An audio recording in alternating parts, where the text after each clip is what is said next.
नमस्कार मित्रों, आपका मेरे चैनल स्टडी विद संध्या में बहुत बहुत स्वागत है। मित्रों, टीजीटी पीजीटी के एग्ज़ाम में जो साहित्य से संबंधित मंगलाचरण आते हैं, उन मंगलाचरणों की हिंदी व्याख्या की श्रृंखला में आज मैं आपके लिए महाकवि कालिदास कृत अभिज्ञान शाकुंतलम का मंगलाचरण उसकी व्याख्या के सहित लेकर आई हूँ। तो चलिए शुरू करते हैं। तो उससे पहले उसके विषय में जान लेते हैं थोड़ा सा। इसके लेखक कौन हैं? अभिज्ञान शाकुंतलम के लेखक हैं कालिदास, महाकवि कालिदास। और इसकी विधा है नाटक। इसमें 7 अंक हैं। और मंगलाचरण का प्रकार क्या है? इसमें आशीर्वादात्मक मंगलाचरण है। छंद श्रगधरा छंद है। और किस देवता से आशीर्वाद की स्तुति की गई? इसमें देवता हैं अष्टमूर्ति शिव। तो चलिए शुरू करते हैं मंगलाचरण से। मंगलाचरण है इसका। या सृष्टि सृष्टुराध्या वहति विधिहुतम या हविर्या च होत्री ये द्वै कालम विधत्ता श्रुति विषय गुणा या स्थिता व्याप्य विश्वम या माउ सर्वबीज प्रकृतिरित यया प्राणिनः प्राणवन्तः प्रत्यक्षाभिप्रपन्नस्तनुभिरवतु वस्ताभिरष्टाभिरीशः। तो इसका पहले हिंदी अनुवाद देख लेते हैं। जो विधाता की प्रथम कृति है, विधाता की जो प्रथम कृति है, यानी सबसे पहले क्या आया है? जल। यानी कि जो सबसे प्रथम रचना है वो जल है। या सृष्टि सृष्टुराध्या, जो विधि पूर्वक हवन किए गए, जो विधाता की प्रथम कृति है, एक हो गया ये आपका पहला जल। लिखने में नहीं आ रहा इसमें क्या है? जो विधि पूर्वक हवन किए गए पदार्थ वहन करती है। जो विधि पूर्वक जिसमें हवन किए जाते हैं उन पदार्थों को जो धारण करती है, तो वो क्या होगी? वो होगी अग्नि। अग्नि यानी वहति विधिहुतम। या और जो हवन करने वाली है या जो हवन करने वाला है वो कौन है? या हवर्या च होत्री। तो वो कौन हो गया? जो हवन करने वाला कौन होता है? यजमान। ठीक है, ये हो गया आपका यजमान।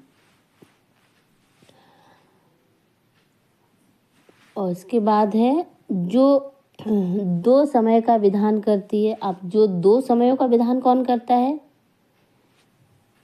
सुबह और शाम का कौन करता है? सूर्य और चंद्र। कौन हो गया? सूर्य और चंद्रमा। ठीक है, तो ये 2 समय का विधान करने वाला क्या है? सूर्य और चंद्रमा।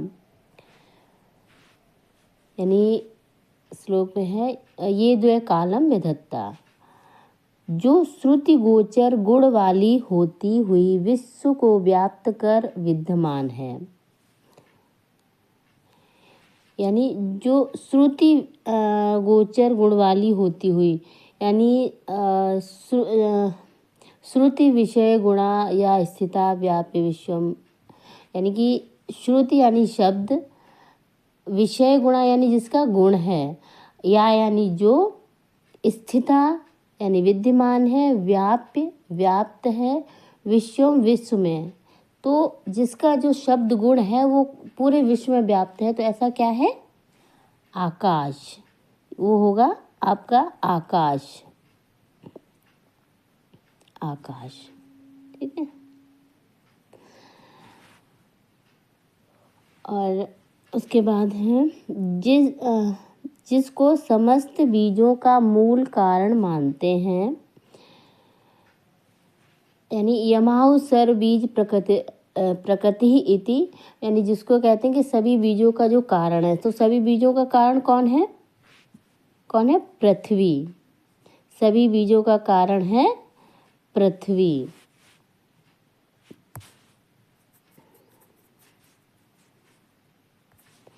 तो सभी बीजों का कारण है पृथ्वी। एक हो गई पृथ्वी, ये आप नोट करते हुए चलिए मैं बाद में बता भी दूँगी।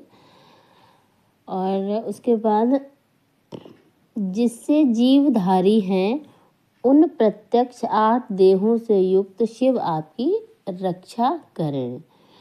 यानी एक तो पृथ्वी हो गई और जिससे जीवधारी हैं। अब हम जीवन कैसे किससे जीवधारी हैं, यानी जिससे प्राणी जीवित रहते हैं।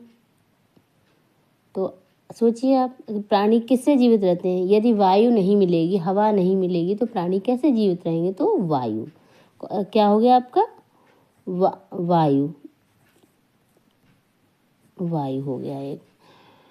तो ये कितने हो गए आपके? पहला हो गया आपका जल, दूसरा हो गया आपका अग्नि, तीसरा हो गया यजमान, और चौथा और पांचवा हो गया आपके सूर्य और चंद्र, जो दिन और रात का विभाजन करते हैं, 2 कालों का विभाजन करते हैं, सूर्य और चंद्रमा। तो ये आपके 5 हो गए।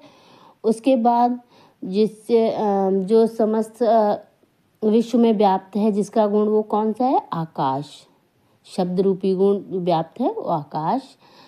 और जो सभी बीज का कारण है, जिसको सभी बीज का कारण कहते हैं, वो क्या है? पृथ्वी हो गई।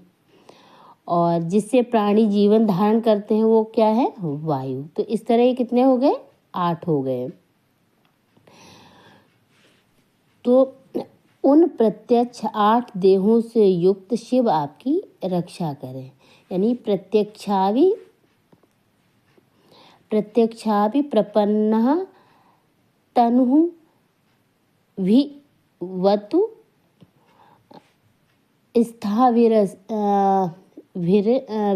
स्थाविरीशा। यानी ईशा यानी ईश्वर, ईश्वर कौन है? शिव। अष्टाभि यानी 8, और ताभि यानी उन, प्रत्यक्षाभि यानी प्रत्यक्ष, प्रपन्न यानी युक्त, मूर्ति रूप यानी ये जो सारे हैं जो आपको 8 बताए हैं, जो जल अग्नि, यजमान, सूर्य चंद्र, आकाश, पृथ्वी, वायु इत्यादि जो 8 मूर्ति रूप बताए हैं, ऐसे 8 मूर्ति रूपधारी जिनमें 8 ये गुण विद्यमान हैं, ऐसे शिव जी आप लोगों की रक्षा करें। तो इस तरह ये आपका अभिज्ञान शाकुंतलम का मंगलाचरण है, जो कि आपकी आगामी परीक्षा में आने वाला है, मतलब आ सकता है, बहुत ही महत्वपूर्ण है। तो मित्रों, यदि आपको मेरा ये वीडियो पसंद आए तो कृपया लाइक करें, शेयर करें, कमेंट करें और मेरे चैनल को सब्सक्राइब करें। धन्यवाद।